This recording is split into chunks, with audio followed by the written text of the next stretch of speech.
کسی ملک میں 2 نواب رہتے تھے۔ دونوں بڑے اچھے دوست تھے۔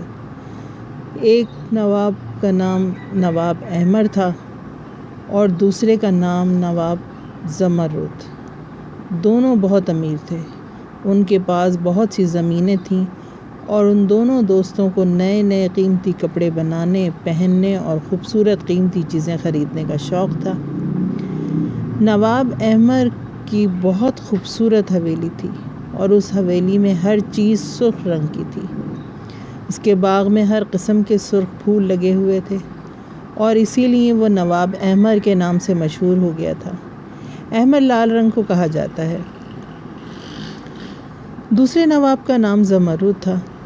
اس کے خوبصورت مکان میں ہر چیز سبز رنگ کی تھی اور سجاوٹ کی تمام چیزیں ایک قیمتی پتھر زمرد سے سجی ہوئی تھیں۔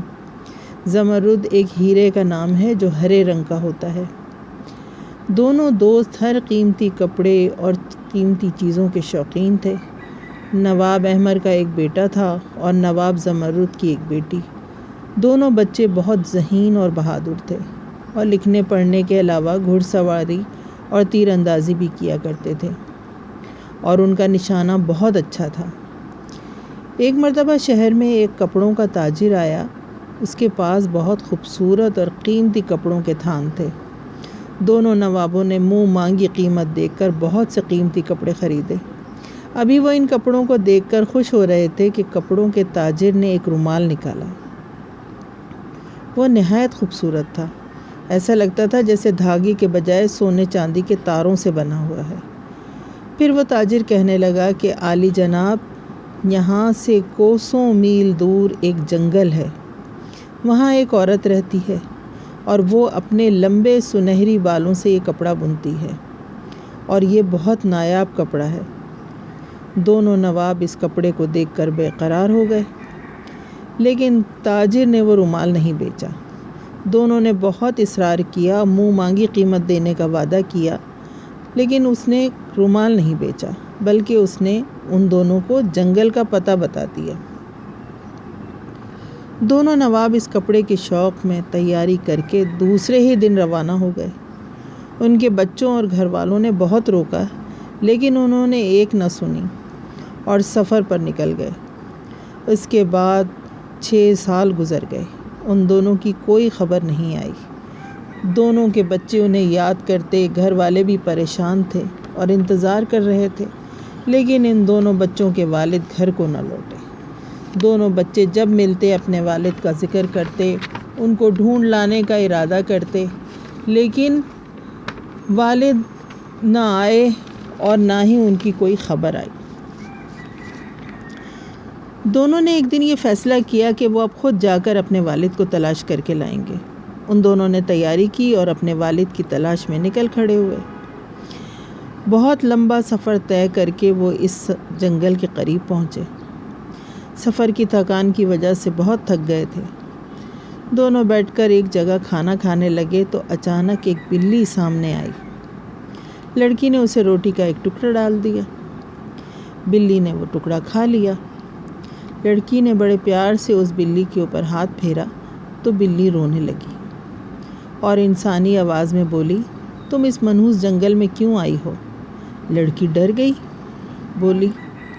بلی بولی، ڈرو نہیں، میں بھی انسان ہوں اور مجھے اس چڑیل نے جادو سے بلی بنا دیا ہے۔ لڑکے نے پوچھا، کون چڑیل؟ تو بلی کہنے لگی، وہی جو خوبصورت کپڑوں کا لالچ دے کر لوگوں کو اس جنگل میں بلاتی ہے اور پھر ان کو جادوئی شربت پلا دیتی ہے اور وہ اپنی یادداشت بھول جاتے ہیں اور اس کے غلام بن جاتے ہیں، اور وہ پھر ان سے درخت لگواتی ہے تاکہ یہ جنگل اور مزید گھنا ہو جائے، یہاں پر اندھیرا رہے۔ لڑکی کہنے لگی کہ کیا تم ہمیں وہاں لے جا سکتی ہو؟ بلی کہنے لگی کہ ہاں، لیکن میں صرف تمہیں دور سے دکھا سکتی ہوں۔ دونوں نے کہا ٹھیک ہے، تم ہمیں دور سے ہی دکھا دینا۔ بلی ان کو لے کر ایک ایسے راستے سے گئی جو درختوں میں چھپا ہوا تھا۔ دونوں بچوں نے دور سے دیکھا کہ بہت سارے لوگ اپنے کندھوں پر بیجوں کی تھیلیاں اٹھائے ہوئے ہیں اور بیج لگا رہے ہیں۔ اور پھر ان دونوں نے اپنے اپنے والد کو بھی پہچان لیا۔ وہ دونوں بہت کمزور ہو گئے تھے، بڑے بڑے بال اور پھٹا ہوا لباس۔ دونوں اپنے والد کی حالت دیکھ کر رو پڑے۔ ان دونوں نے بلی سے پوچھا کہ ہم ان کو آزاد کیسے کروائیں؟ جادو کا اثر کیسے ختم ہوگا؟ بلی نے کہا، میں نہیں جانتی، البتہ میں ایک بات یہ جانتی ہوں کہ اس چڑیل کا ایک پالتو کتا ہے جو بہت لالچی ہے۔ اگر تم اسے ہڈی دو گے، گوشت دو گے تو وہ بتا دے گا، کیونکہ چڑیل تو اسے گوشت دیتی نہیں۔ لڑکے نے دوسرے ہی دن ایک خرگوش شکار کیا اور لے کر چپکے سے کتے کے پاس پہنچے۔ کتا لپک کر گوشت کھانے آیا، لیکن لڑکے نے کہا، پہلے جادو کا توڑ بتاؤ۔ کتے کی رال بہہ رہی تھی، وہ گوشت دیکھ کر بے چین ہو رہا تھا۔ اس نے فوراً بتا دیا کہ تم ان دونوں سے بات کرو۔ اگر سورج ڈھلنے تک تمہارے والد تم سے بات کرتے رہیں گے تو اس جادو کا اثر ختم ہو جائے گا۔ اور یہ کہہ کر کتا گوشت پر ٹوٹ پڑا۔ اور یہ بھی بتاؤ کہ بلی کا جادو کیسے ختم ہوگا؟ کتا بولا، اس کے لیے ایک خرگوش اور لے کر آؤ۔ کتے کی لالچ دیکھ کر لڑکے نے وعدہ کیا کہ وہ کل ایک خرگوش اور لے آئے گا۔ دونوں بچے دوسرے دن جنگل میں پہنچے۔ شام کا وقت ہونے ہی والا تھا۔ لڑکی نے اپنے والد نواب زمرد کو آواز دی، ابا جان، لیکن انہوں نے کوئی جواب ہی نہیں دیا۔ لڑکے نے بھی اپنے والد کو آواز دی۔ دونوں کے والد انہیں پہچان نہیں رہے تھے اور نہ ہی ان کی بات کا کوئی جواب دے رہے تھے، لیکن بچے ان کو اپنی پرانی زندگی یاد دلاتے رہے، ان سے باتیں کرتے رہے، ان کو پکارتے رہے، اور وہ کسی طرح ان کی طرف متوجہ ہو ہی گئے، اور یہاں تک کہ سورج غروب ہو گیا اور پھر جادو کا اثر بھی ختم ہو گیا۔ دونوں نے اپنے اپنے بچوں کو پھر پہچان لیا۔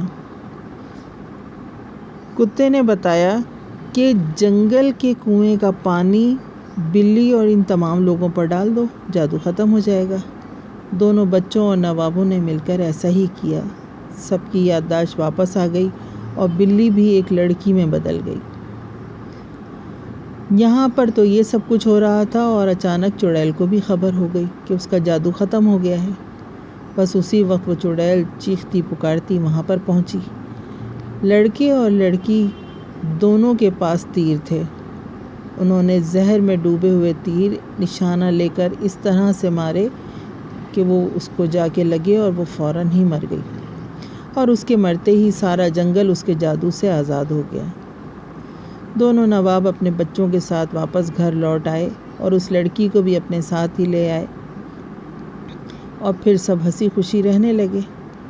بچوں، اس کہانی سے ہمیں یہ سبق ملتا ہے کہ کبھی بھی کسی انجان آدمی کی جھوٹی باتوں اور افواہوں پر یقین نہیں کرنا چاہیے۔